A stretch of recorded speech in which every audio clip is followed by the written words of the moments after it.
Good evening. Good evening. My name is Delores Thornton, and I was a member of the United States Army Reserves. I did basic training in Fort Cleveland, Alabama. I actually come from a very military background. My paternal grandfather served in World War I. He was really proud of his service.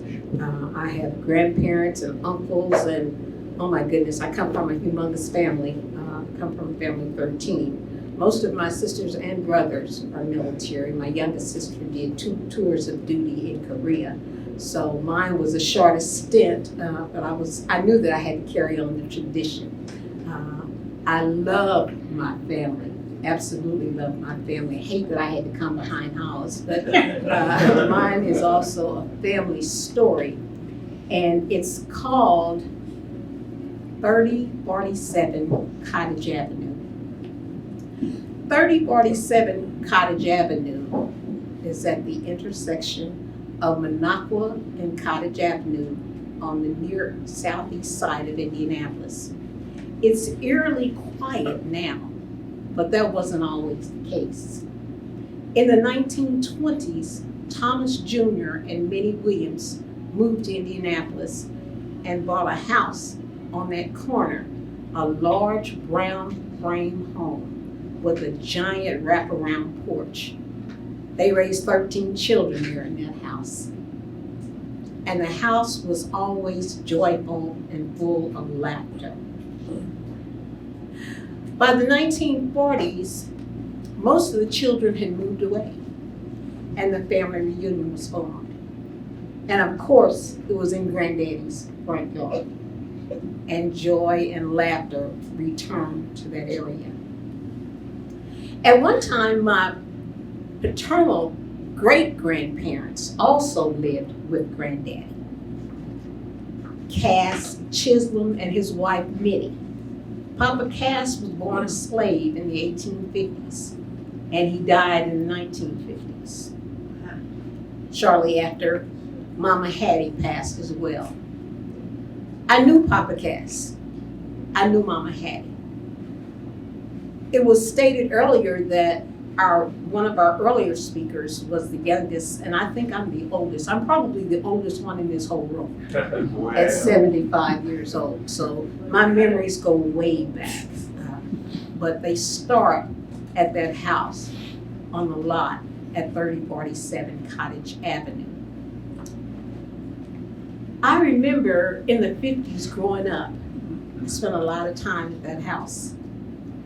And my mother would sometimes let me go spend the night with my grandfather. And if I was lucky enough to wake up early enough, he let me follow him to his garden where he raised green beans and greens and tomatoes and everything. And we would leave early in the morning, and it would be pitch black outside. And Granddaddy would hold my hand and say, "We're getting a head start on the day." So many pleasant memories of 3047 Cottage Avenue. I remember running down the street, unpaved street, no sidewalks, still no sidewalks there. Still streets are still unpaved as well. I would be on my way to Miss Lemon's store with a whole nickel. I would have a bag full of penny candy. And there would be candy wrappers all over the front yard. Granddaddy really put a lot of time and a lot of patience into all of us. Like I said, my grandmother died in 1953, and I was 4 years old. But Granddaddy kept everything going.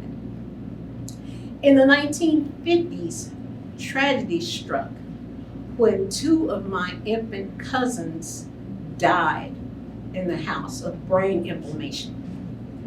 It was a bitterly cold winter, and area residents couldn't even get coal delivered. And so they were burning battery boxes for heat. And my cousins died from inhaling those fumes. I had a 1-year-old cousin that died and a 2-year-old cousin. There were actually 4 cousins that were hospitalized. 2 of them survived. The story ran in the Indianapolis Recorder newspapers here. with a special note from the Marion County Health Department advising parents to refrain from burning those battery boxes. That was a sad time in our family.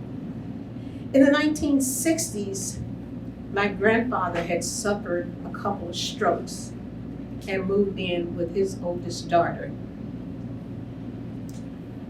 Later on, my uncle, his youngest child, moved into the house to fix it up.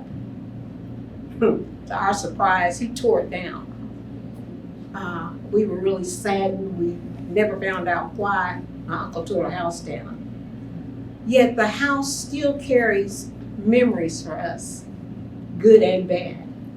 We still go to that lot on that corner at 3047 Cottage Avenue. We have family reunions. We have observances where we release balloons for our ancestors. In the year 2019, we broke ground and had a monument erected that stands about this tall.